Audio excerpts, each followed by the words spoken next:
Hello, it is nice to see you for an episode of Lowcountry Money Talk. We've got Phil Bloyd with Revolutionary Financial Group at the desk once again. How are you? I am great. Good. I hope you are too. I am. You know what? I'm ready for the show today. We've got a lot to discuss. Yes. And when you were here last, Phil, we talked a little bit about, well, we talked a lot about rather, bear markets, looked at some historical data, right, what we can expect, what we can deduce from some of these things, and then how to plan for our retirement, right, and maybe make some adjustments. So quick review, and then I've got some questions to dive in. I love questions. So for our viewers who didn't see our last one, or maybe you did and want a little refresher, so the technical definition, of course, of the bear market is being down 20% from the high. So we know we're there. We've definitely entered the bear market, but let's talk about why is it that it's particularly devastating for those who are nearing retirement, who are in retirement, because it's not fun for anybody really, but for those folks, it's more challenging. Right, so a perfect storm, I would say. So I'm in the retirement, I'm in a bear market now. Maybe I was overly invested in equities because they performed so well over the previous 13 years. So I'm like, oh, the good times are here for good. I forgot that I'm not saving anymore, I'm not working anymore, no more contributions, and then I have to do maybe required minimum distribution, so I have to take money out. You know, you always hear the term, well, it's only a paper loss. As long as I don't sell the position, I really haven't lost anything. Well, if I'm over 72, I have to take distribution, which means I'm gonna have to realize that gain or loss. So I'm gonna have to make that sell. So being a retiree, the devastation of a bear market is one thing, but when we add in recessionary problems and we add in inflation on top of that, then that's just like a perfect storm. So we have to be careful that we don't spend all of our money. You know, we're paying more for food, we're paying more for gasoline, more for energy, and yet if I'm overly invested in the market, maybe my assets are down 20%. So we have to be careful that we don't spend too much. Yes.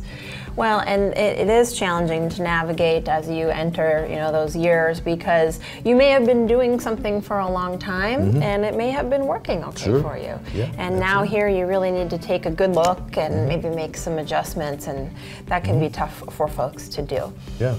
All right, another thing I want to discuss before we head to break, maybe we'll just sort of graze the surface here, is months ago when you were here on our show, you talked about stagflation. Right. And the potential that we might need to really understand what that is. So give us a refresher. Well, most of our viewers, if not all, but most of our viewers will remember that.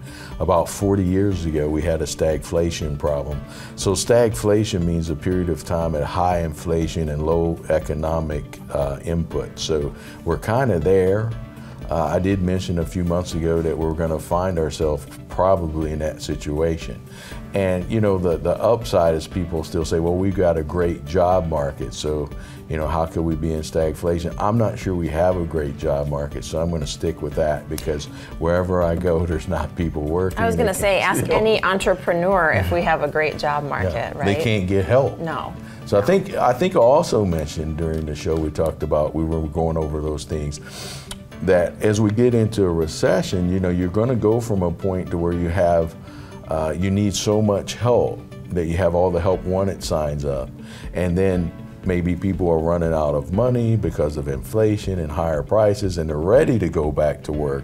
But now all of a sudden those 11 million jobs kind of evaporate and they don't need you anymore. Right. So I'm afraid we might get to that situation. Yeah, and that's obviously a concern as well, because if you're ready to go back to work and you're ready to start earning that income again, and those jobs that you thought were so prevalent aren't available anymore. Right, okay. So how does stagflation, and this is too much to bite off in the minute we have left, but maybe we can do this when we get back. How does stagflation really impact our plans for retirement? Well, Jessa, the thing is, people, when you retire, you need to be in retirement planning. When you're working, maybe you're in financial planning, but you need to kind of know the difference. So one thing I always point out to folks that come to our seminars and events, and we'll be having one in August, so many people may be getting invitations or whatever, so you might want to call in on those.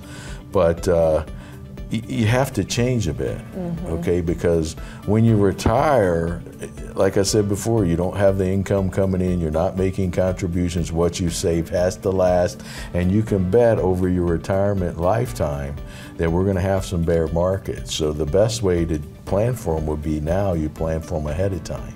Yeah. But now we are where we are, so we still have to deal with that. If you haven't, we need to get the plan going. Yeah, so if you haven't done that yet, we're going to give you some ways that you can do that after the break, and lots more to talk about. Stick with us here on Lowcountry Money Talk, because I think Phil's going to stick with us. I'll be here. He sure will. We'll be right back.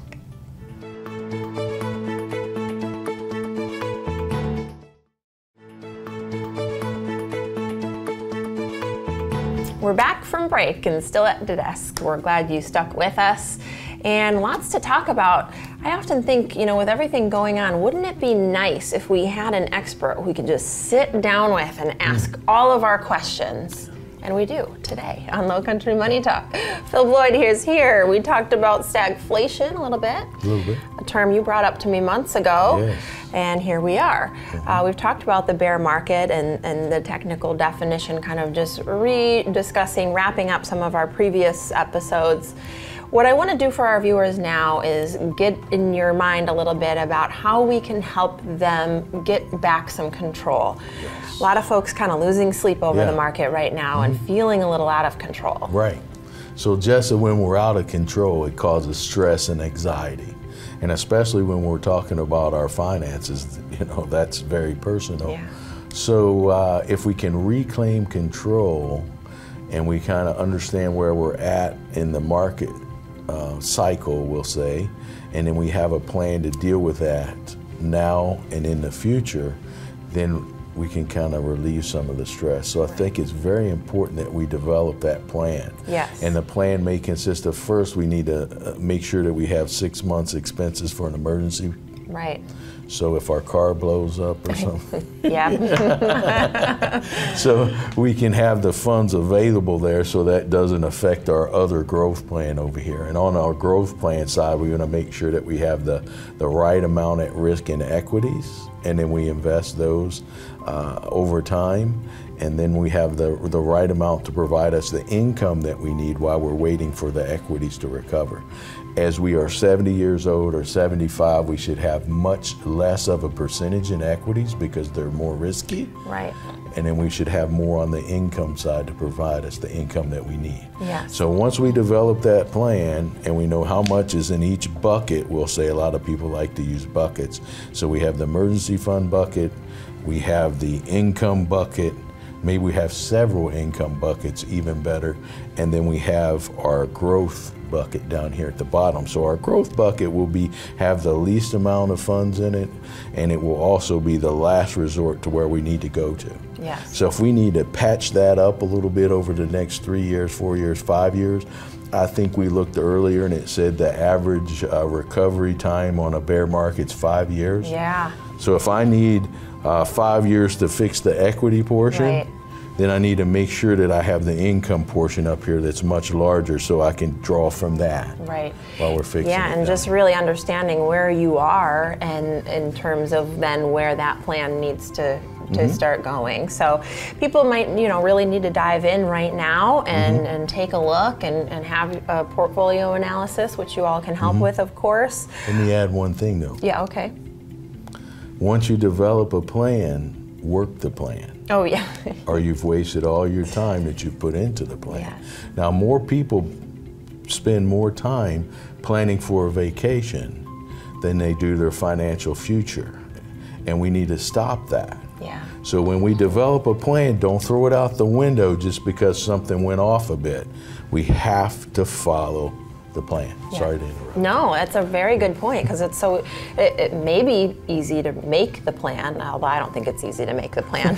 Maybe you do. Some are easier than others. But sticking to the plan, is a difficult thing to do sometimes. Yes. One more key discussion here, and maybe we can scratch the surface before we go to break, is just really talking about, and something you've enlightened me on before, is no matter how strong, no matter how weak the economy, we cannot forget the impact that taxes have. Taxes are huge. That can be impact. big. Absolutely.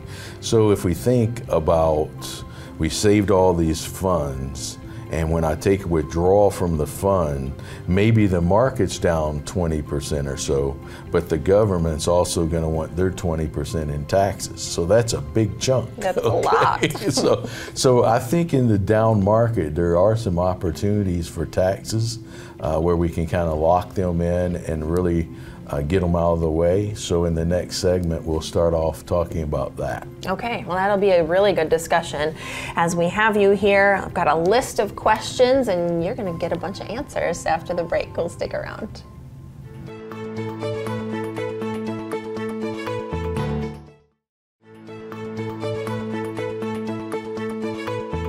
As we're looking at our financial picture, we're learning ways from Phil Bloyd with Revolutionary Financial Group how to navigate that. This is Lowcountry Money Talk, so we're talking money, we're talking really about what's going on with the economy.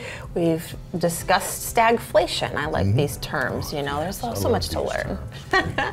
And right before we went to break, of course, we started talking about getting control back and not forgetting factors like taxes and the impact that can have on your financial picture. Phil, we've been talking about the bear market, obviously, and how scary that can be for folks in retirement.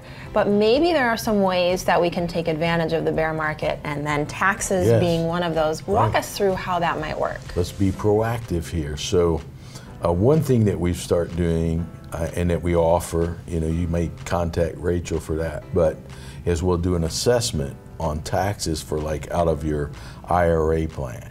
So over your lifetime, how much based upon required minimum distributions or maybe income that you need on top of that, how much you're going to lose to taxation to the IRS. And at many of my seminars or whatever, I'll ask, how many of you in the audience like taxes? There's always one, right? I'm like, what do you work for the IRS or something? Yeah.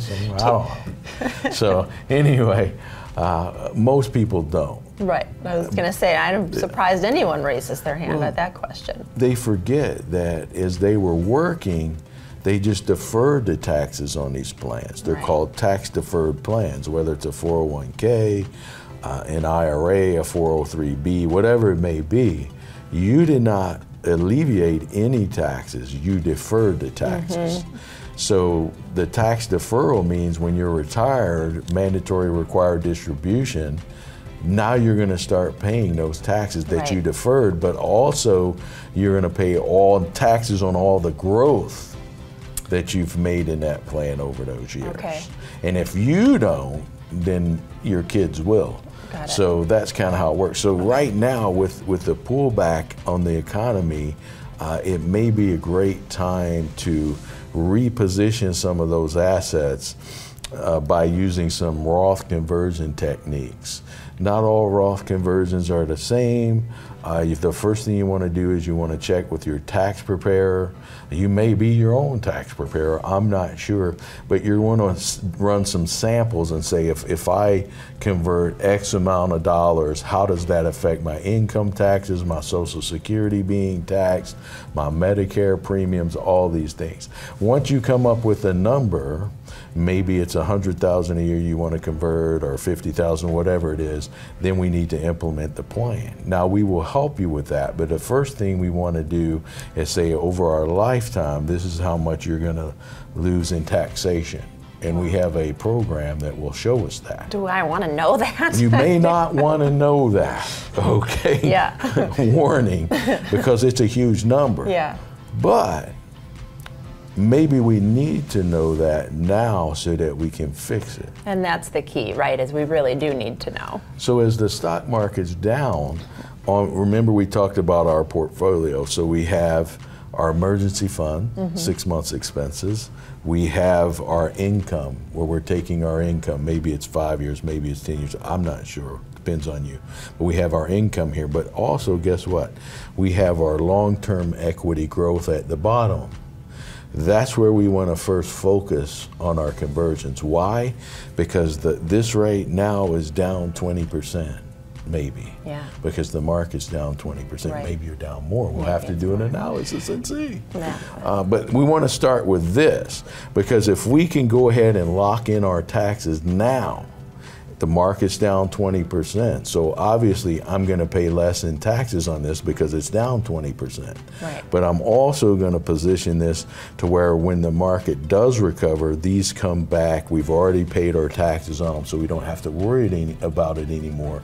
And then our equities could grow back quite rapidly, right, but with no tax burden. With no tax burden. It's funny because when you talk about what you all do, doing these portfolio analysis and really looking at assessing where people are, I don't think about taxes. Yeah. You know, I think about the equities and, you know, whether or not we have the right mix, but really could be a significant thing to look at, and you all, you know, have your finger on the pulse there. Let's go into the next segment on that. We'll go deeper. Okay, yes, all right, we get, there's more. There's always a tease to get us back to the next one, and there it is. We'll be right back. Okay.